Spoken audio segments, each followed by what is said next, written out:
And we're live. Yes, we are. And it's a very exciting episode. So this is our first international guest. It's Jennifer. Jennifer is from Canada. She is the CEO and founder of a company called Opalia. She is also a McGill alum, which is near and dear to my heart because my daughter goes to McGill and I just love McGill. So here's a little plug for McGill. So welcome, Jennifer. And please tell us what's on your mind. Yeah, thank you so much for having me. I guess as a startup founder, what's on my mind is my company. I'm obsessed with it. So we are developing a technology to make milk without cows. So what's on my mind is trying to get our products into the hands of the customers and trying to make our food system more sustainable. So I have tons of questions.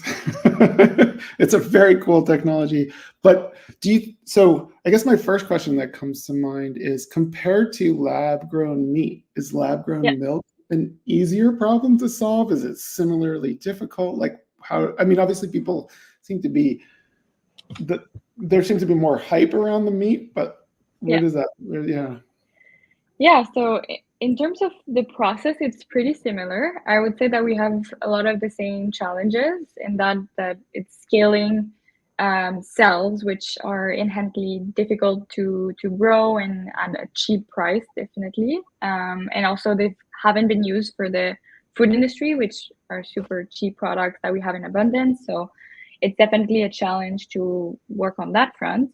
However, we have a bit more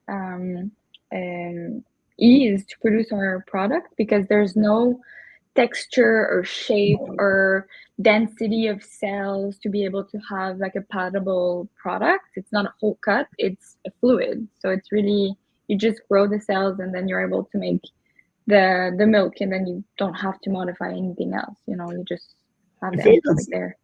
I feel like it's a really interesting point. Like, why is it that people, I guess I get it, but people spend so much time like focusing on lab grown meat, but it's probably I would guess that's one of the harder problems to do because of that's exactly what we thought when we started the company. Actually, we first started in 2020, and by then there were already a few companies that are working on meat or even seafood. But no one was really working on dairy. And at the time, my co-founder and I are vegans. We were trying to find alternatives for meat also, but dairy mostly. And dairy is oftentimes the hardest to give up because people, when they don't want to eat meat, it's kind of easy. You don't want to eat the flesh of an animal, and that's easy to pass up. But dairy is really what everyone says that, oh no, I would never give up dairy. So for us, that really rang a bell. We wanted to make the product that people were wanting, and turns out it was a little bit easier, I guess, to work on that when there wasn't as many competitors, and also the end product is a bit easier as well. How much, like in the balance of sort of, obviously cows famously have this huge impact on the environment. What do you have the numbers in terms of like what percentage of cows are sort of creating that problem for dairy versus for the meat aspect of cows? Yeah, so the meat aspect is definitely bigger. I think the footprint, I don't have the exact number, but it's definitely like something like 10 or 12% worse than dairy. I think there's meat, then probably eggs, and then dairy or something close to that. But it's still a huge. It's still huge, definitely. Yeah. Well, it's so interesting because there's so many problems, right? There's the methane problem that everybody knows about, but there's also all the pastures and all that. It's just a lot of land that gets used. It's really interesting. Who has been to that point? Where have you found the most interest from a sort of either investment or just general sort of interest perspective? Who's most interested in this product? I would say it's definitely countries that are starting to feel the pressure from either citizens or regulators that are trying to cut off the emissions. It's it's not new that companies have goals to limit their emissions, and Countries, for example, like the Netherlands, are even limiting farmers the number of cows that they have on their farms. They have to reduce them, but if they want to keep being productive and increase their profits by making more milk, then they're limited because they can't add more cows because they'll have more emissions. So they have to find ways to produce similar or same products with technologies that are more sustainable and emit less greenhouse gas emissions. That's so interesting.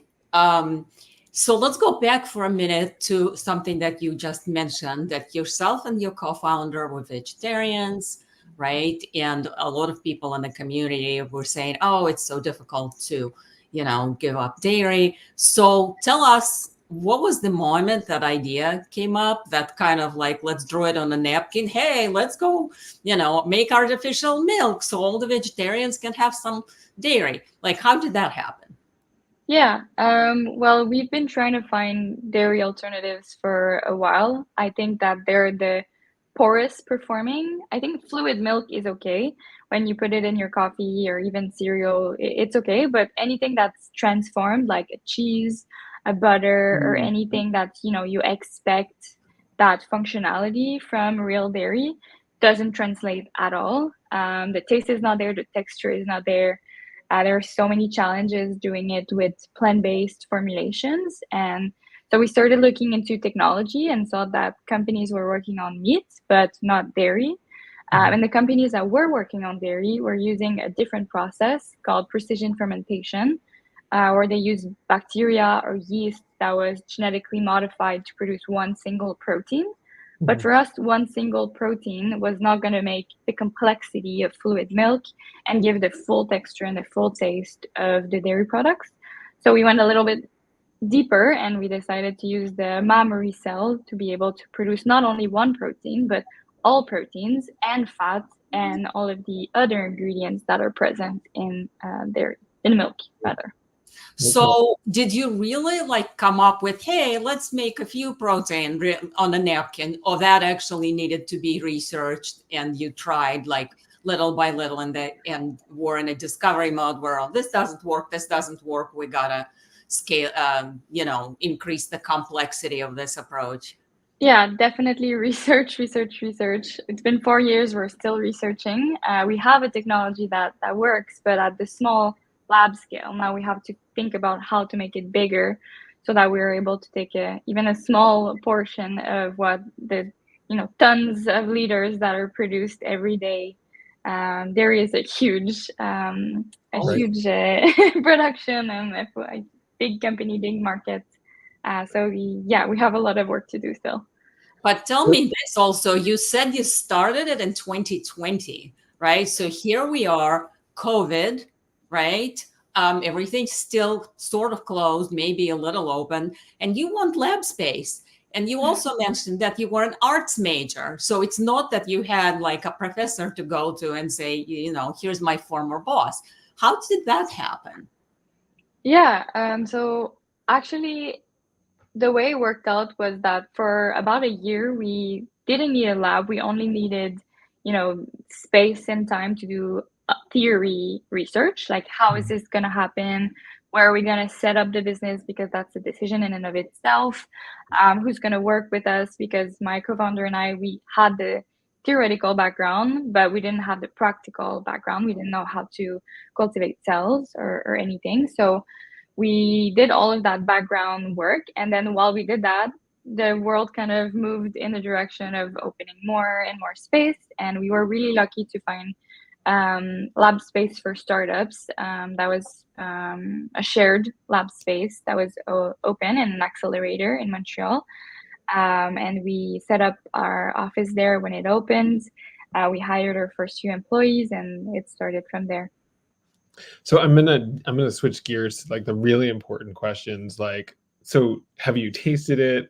Does it taste good? Have you made cheese with it? What have you done on the sort of consumer end to prove this out? That does it work? And yeah. So we've done initial samples. We've done kind of an internal tasting within our team, and we were able to confirm that it tastes like milk. So not only the taste, but also like the composition is pretty similar to milk in terms of the ratio of proteins and fat and everything.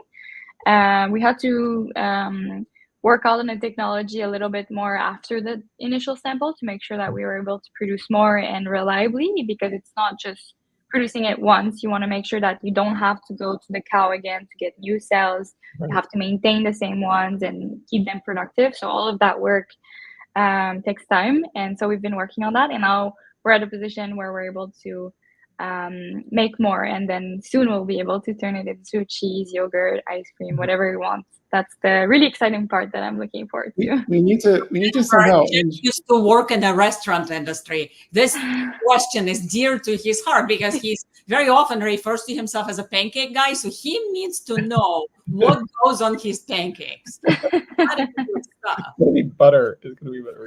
So I was gonna say, I think we need to engineer one of those. You know this famous story about the California wines versus the French wines. Like we need you to make some cheeses, and then we need to engineer a competition where you guys win against the sort of French cheese industry. Oh, I can just imagine the legal standard of origin and all that kind of stuff. Oh no, vegetarians will line up to see. Yeah, absolutely. Absolutely. And Actually, I wonder, I mean, you may know this. I don't know. This is a random question since we're talking about cheese. Like, I'm guessing that there are differences in the cow populations that lead to different cheeses from different places. Are you able to create sort of I mean, I don't know if that's true or not. I'm just guessing, but can you create those differences, or is that not, or they're not really differences? It's more so on the feed side that can have a change on the taste.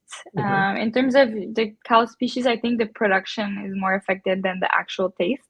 Okay. So right now we're just using cells from one cow and working with that. But eventually we're gonna, we're always fine tuning what the cells eat. So eventually maybe there'll be some taste differences, and we can have custom diet for different countries. So okay, here's another completely different direction. So as CEO of a startup company, what's the most surprising role? Like obviously, small company, you have to wear many hats.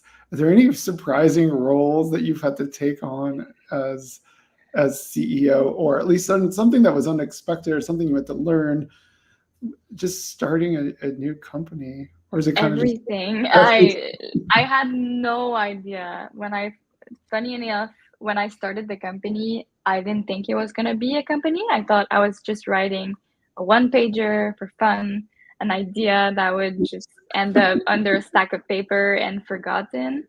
But we ended up just keeping working on it, and I had to teach myself everything, how to write business emails to like important people that you want to ask money to, but not be like, just give me money. You have to learn how to interact with people. You have to learn how to fundraise. You have to learn how to manage a team and manage your finances. Like you do wear many hats, and it takes a lot of time to just adjust and learn things that you weren't familiar with before.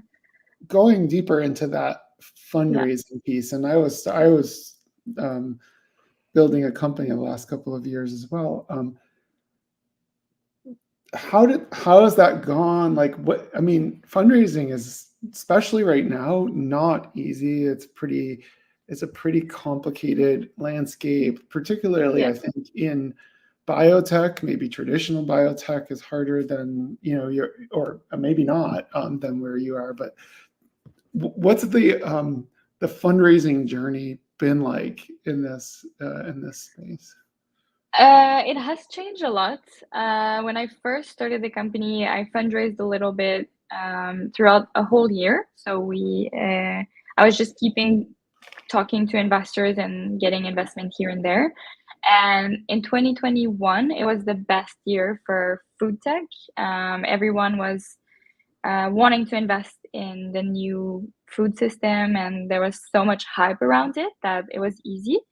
And that kind of did me a disfavor, as like my first raising round, it was really easy. I think my one of my checks I got after 2 meetings, like it was really, really easy. And that was good because we got to work and we were able to do some milestones and then raise again. But for my second round, it was, I think, in the pit of fundraising. Now there's no hype at all. Most companies are raising at a flat round, so same valuation as before, even though they increased the company and did some milestones. So I think the process there was very different. I had to adopt different strategies, build more of my network, try to strengthen some relationship, get some trust from people by talking to them for a longer time. And I think now my next round is going to be not harder, but I think just a different set of interactions and Well, and the yeah. money, Now my network is bigger, so at least I get that. It's and the easier. money usually gets bigger as you go down these rounds. So of course it's going to be a different level of Yeah. Expectations change also. So I'm interested in how have you sort of you yourself, I mean, obviously, like you start out with an idea that you wrote on a piece of paper and thought you were going to just stick under, it was going to go away. And then at some point you had to sort of take this sort of leap of faith of like, I'm going to go ask somebody to give me money for this. How have you found yourself sort of, how did you sort of get over those hurdles of, that's like an impressive thing to do, right? To be like, oh, I've got an idea that's good enough. How did you do that? What was what was your process to get yourself to that point? Yeah, I think it was just really hard for a long time, and then I eventually got better. I don't think there's a recipe for it. I think for a long time, very much imposter syndrome. I felt really bad asking for money for basically nothing. I just had an idea that I wanted to prove. But I was lucky enough to find people who believed in the mission and the vision that we have for Opalia. So getting the right people in front of you and telling them what your goals are and what you want to achieve and for what reason, like really your why, is key to get money and to also keep going when you only think it's an idea. 4 years in, I'm still doing it because I believe in the mission. That the average, or at least what I've read, is the average, funding. You have to talk to about 100 investors. So yeah. Sometimes it was more. just mind blowing. That's amazing. Yeah, it's a lot of people. I have a question. Opalia, the name. Who came up with that? What's the story behind the name? Yeah, it was kind of a team effort, actually. We first started the company, our name was Better Milk.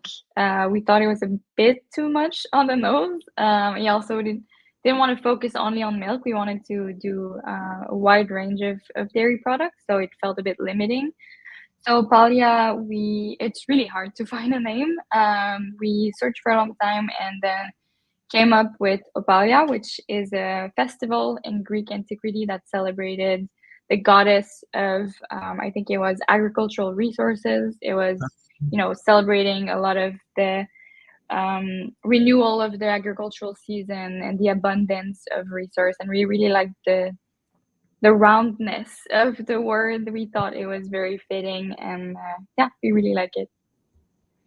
I have I don't know, sort of similar vein. So your background, you told us before we hopped on this call, was in psychology. So it's interesting, how has being not a scientist helped you, and how has it hindered you in growing this company?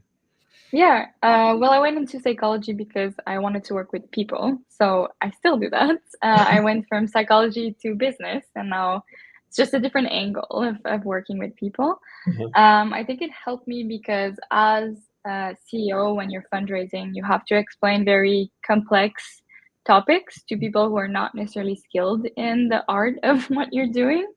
So I got to understand the science part and then kind of not dumb it down, but a little bit, to be able to explain it in easier terms than, for example, someone who's been 15 years in the science and more could do. And then hindered me, I think earlier I spoke about this imposter syndrome. I think that was very much the case. I didn't feel like I had the CV to be a biotech CEO, but it worked out in my favor, I think, because I'm there for the right reasons, and I have an incredible team behind me that's working on the hard stuff while I get the chance to communicate what we do to a lot of people, which is very fun.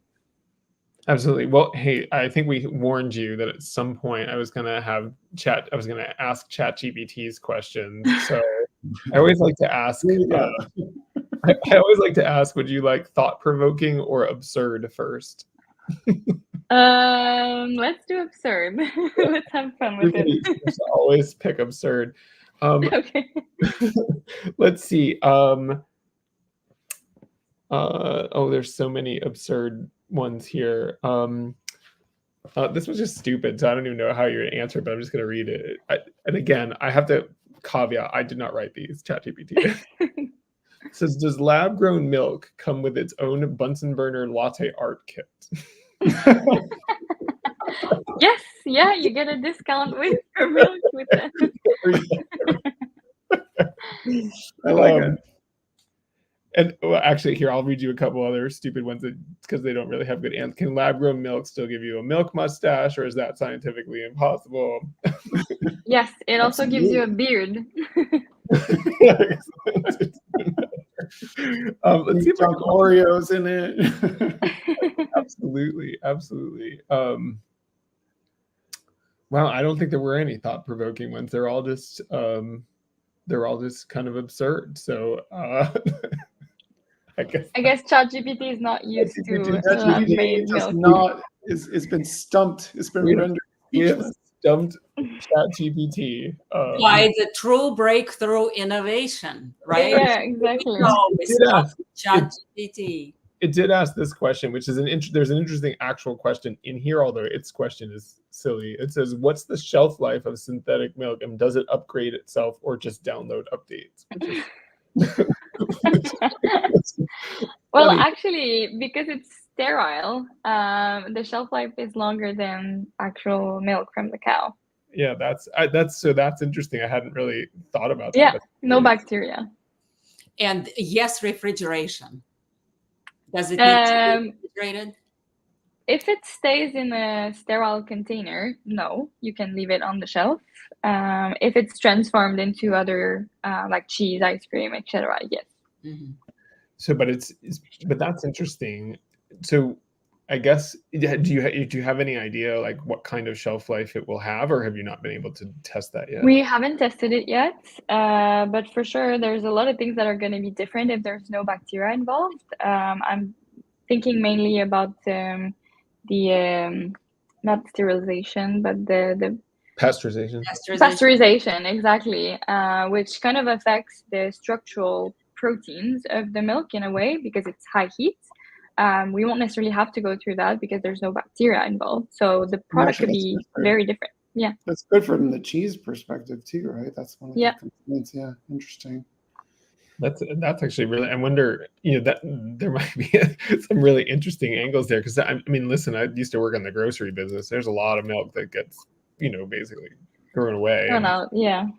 Okay, so I have another different angle. So I came to the sort of entrepreneurial spirit much later in my career. And I'm just curious, like, is this sort of like all the folks at McGill were kind of thinking about starting startups? Or are you an outlier? Like, I just kind of get in the mindset of somebody who is, comes out of school and, pretty quickly decides to just start something. I'd love to hear your thoughts on that. Yeah. To be honest, I don't think I've ever wanted to be an entrepreneur. I had no clue what it intended.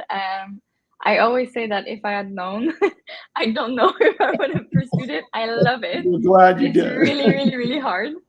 I think, even if I say that, I think definitely a lot more people should just take the risk and see if the glove fits, Like, I really didn't think it would be for me because I'm very much introverted. in real, like in normal life. And in work, I think I've definitely developed more extroverted qualities, but I didn't think it was for me. And turns out, I don't think I would imagine myself doing something else. Definitely, I not if it's another business later, probably, but for now, Opalia is everything I've dreamed of. It's all of my values in one goal in one company. And kind of a follow-on question to this one, friends and family. So you graduated and you said, you know what, forget that job. I'm just going to work on this crazy idea. Nobody thought about it, but I really think it's going to work. How did that go over?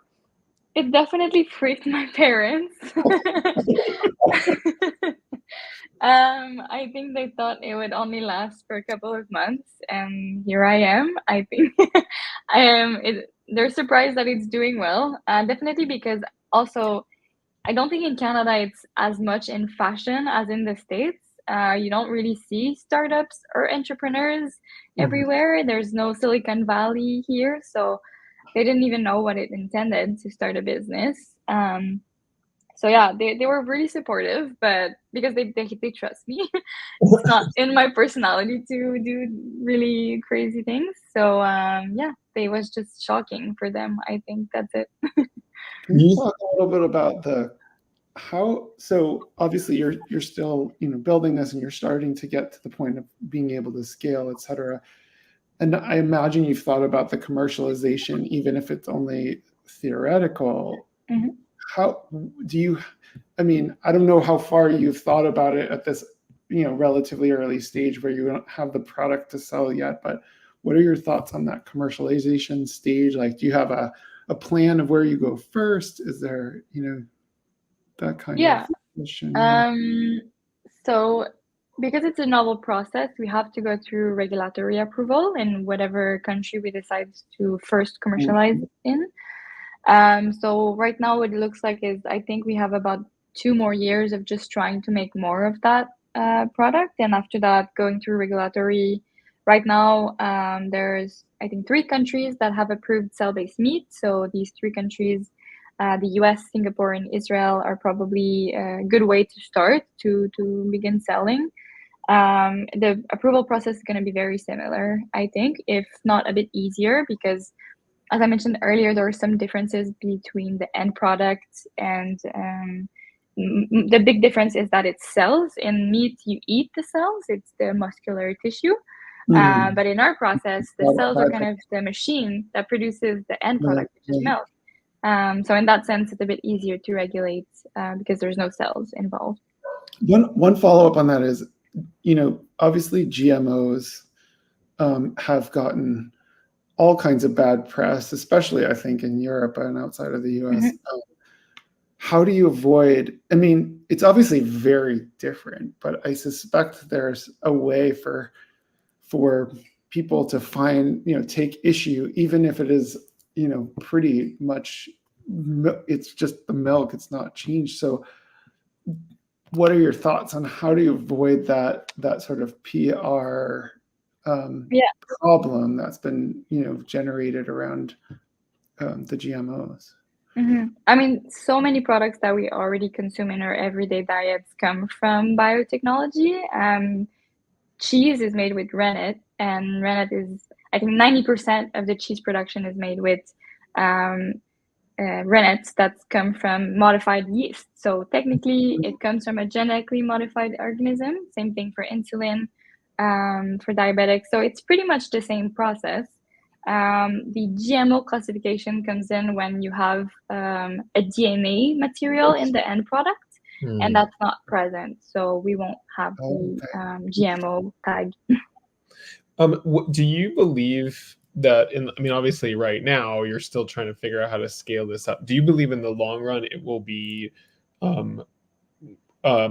more cost effective to create lab-grown milk, or will it be will it be more for sort of like lab-grown meat right now is sort of like for vegans and so forth, and it has a price premium, whatever. Do you feel like that's the same for milk, or do you think eventually you'll get to a point where you're able to scale this and actually take, and pull cost out of the process. Yeah, I think it's going to follow the same curve as any new product. Of course, it's going to be more expensive in the beginning because the production is smaller and then you have to increase and as people buy it. But definitely, I think it has a chance to compete, if not be cheaper than traditional milk.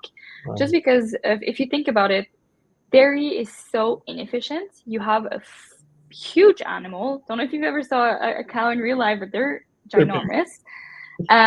Producing one thing while it does all of the other bodily function that this animal does. So converting all of this energy into one product is really wasteful. The land, the pasture, the feed, the transportation, if you think about it, from farm to processing facility, all of that is so wasteful. Could you be able to like actually co-locate or actually, because it's produced absolutely in a lab, definitely not only co-locate, but you can also control how much you produce, so less inefficiencies in terms of the quantity you produce. You don't have to produce 60 liter per cow every day if you don't want to. You can just control the production. Do you believe that there will be applications for nutrition for in places where maybe there are not they don't have the access to as much nutrition? Like, do you see that as another avenue? Definitely, you can go in any country that has electricity, water.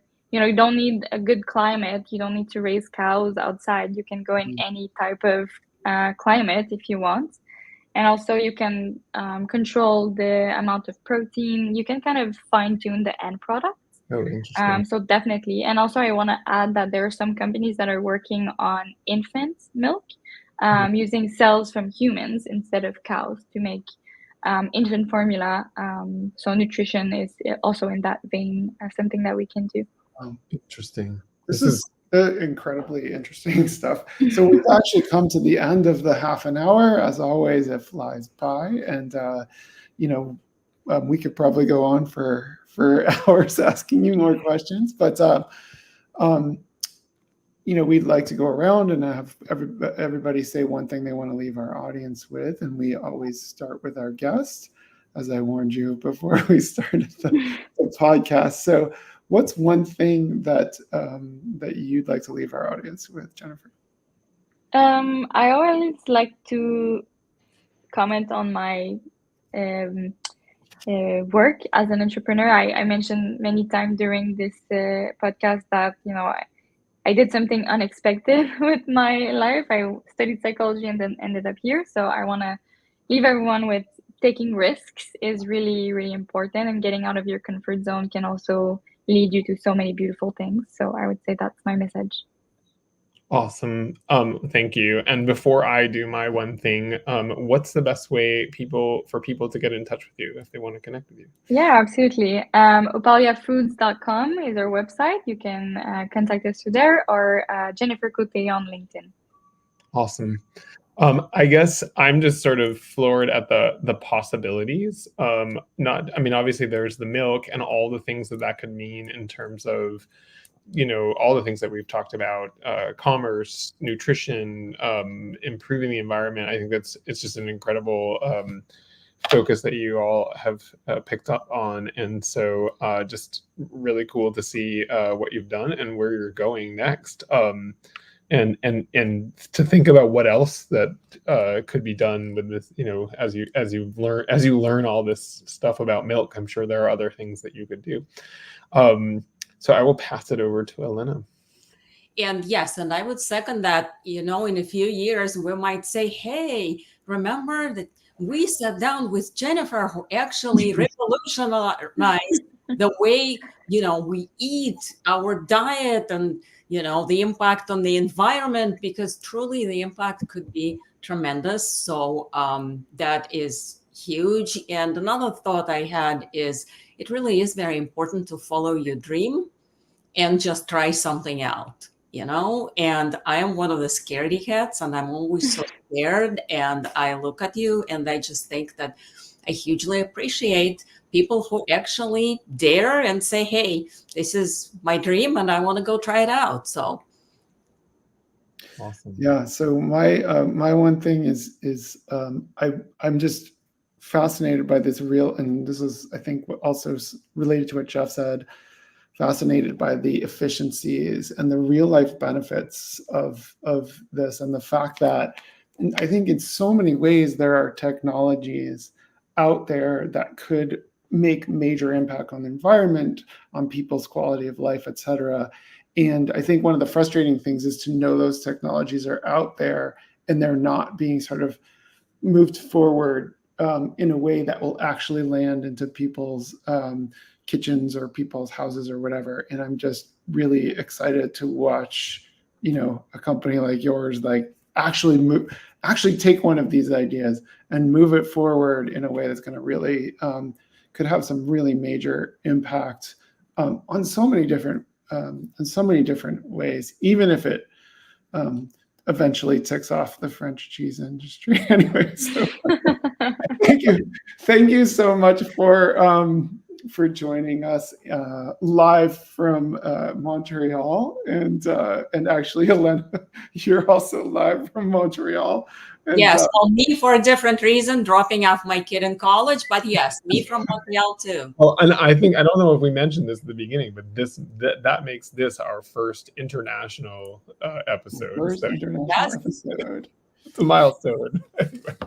Well, thank you so much. Thank you for having me. Have a good one.